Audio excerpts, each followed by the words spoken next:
안녕하십니까. 안성현 대표 박미정 회사입니다. 오늘 제 339강이네요. 337박 수화에서 339강인데 60세 이상의 은퇴자가 노후 생활비를 어느 정도 마련해 놓고 그 이상의 잉여 자금을 자녀한테 증여하는 방법의 상황을 두 가지를 놓고 비교해 보겠습니다. 이것은 이제 우리 안세제경전을 2020년 7월 29일자 이렇게 나와 있는데 표지에 있는 내용입니다. 한번 잘 요약해서 찰칵해 놓으시고요. 제가 이거를 이렇게 A4에 이렇게 뽑아놨으니까 보시면서 하십시다. 이게 칠판에 쓰는 건 좀 가독성이 떨어진다 그래가지고 제가 이거를 좀 더 가우스 높은 방 연구했는데 파워포인트를 하기에는 제가 좀 복잡한 이 상황이 되어 있고 해서 이렇게 하겠습니다.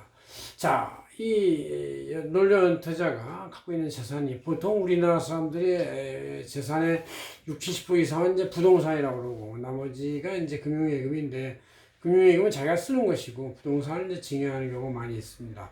특히 요새같이 부동산 값이 이제 정부 폭등 뭔가 나쁜 조짐을 보이면서 정부가 온갖 세금 대책에 의해서 부동산을 억제하고 또 금융 정책에 의해서 대출을 중단하고 해서 하긴 하지만 살만한 곳 또 좋은 부동산이라고 할 만한 곳이 이제 한정돼 있으니까 그걸 사겠다는 사람들이 너무 많아가지고 이런 문제가 생긴 것이죠. 정부가 아무리 대응을 해도 쉽지가 않은 것 같습니다. 자, 그러면 그래도 증여라는 방법이 하나 열려 있는데 양도는 양도세가 많고 보유해야 되는 이제 종부세 제한세가 많고 이런 여러 가지 테러가 차단된 상태에서 있는 사람은 어떻게 할 것이냐 이런 거에 대해서 말해봅시다. 첫째, 이제 현금 예금 증여하는 방법이 하나 있고 또 하나는 토지 건물 부동산 주택이 있는데 자, 이 두 개의 상황에서 어떤 상황마다 하는 것이 유리한지 한번 봅시다. 먼저 증여 방법에 있어서 현금 예금의 증여 방법은 여유 자금을 이제 예금 통장에서 명의 변경하는 것이다 그런 얘기고 부동산은 이제 보유 부동산을 명의 변경하는 이제 등기 이전을 하는 것이죠.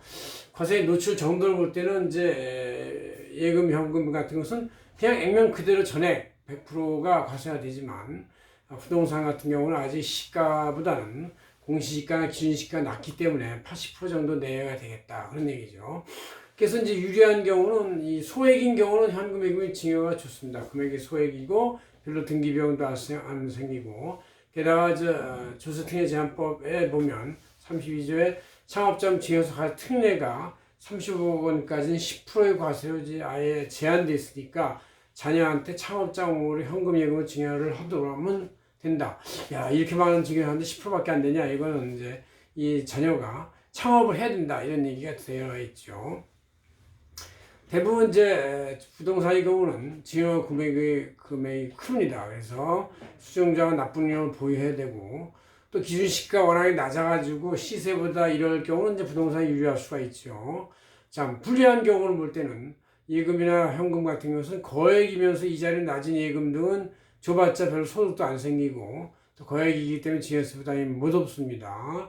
그러나 이제 부동산의 경우는 기준시가된 평가액이 부동산 시세시가보다 아주 낮은 경우는 이제 같은 경우나 높은 경우는 불리한 경우가 생기는 것이죠. 실제 실행되는 거 볼 때는 자녀가 이제 현금 예금 증여는 신규 주택을 사거나 부동산을 살 때 전세금 조성을 하거나 아니면 차입금 대신에 부족한 자금을 부모가 현금 예금으로 지원해 주는 것. 특히 결혼한 부모들이 양가 부모가 이렇게 조달해서 주면 자기네가 번 거하고 양가 부모가 이렇게 합하면 이제 웬만한 부동산 살 수가 있는 정도는 되는 것 같더라고요. 자, 그래서 실행된 경우가 있고, 현물 투자의 부동산 같은 경우는 이제 실제 거주하지 않는 또 하나의 부동산 같은 경우는 이제 일가구 주택이 되니까 그거를 한 자녀 세대한테 아예 증여해버리면 일가구 주택이 되기 때문에 이제 나름대로 좋은 점이 생긴다 이런 얘기죠.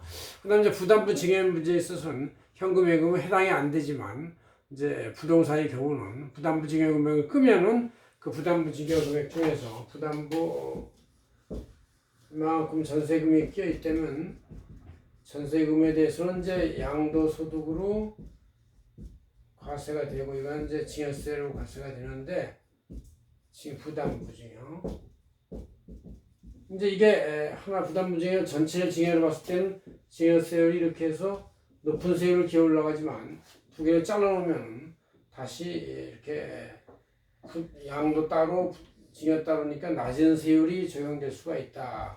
이렇게 돼서 부담부 증여를 활용할 수가 있는 부분이 부동산 이용은 있다. 그런 얘기죠. 그래서 여러분들이 이렇게 갖고 있는 자산의 그 상태에 따라서 어느 것을 증여할 것인지를 잘 판단해 가지고 좋은 전략을 구하시면 되겠습니다. 고맙습니다. 안세요 대표 박인종 회사였습니다.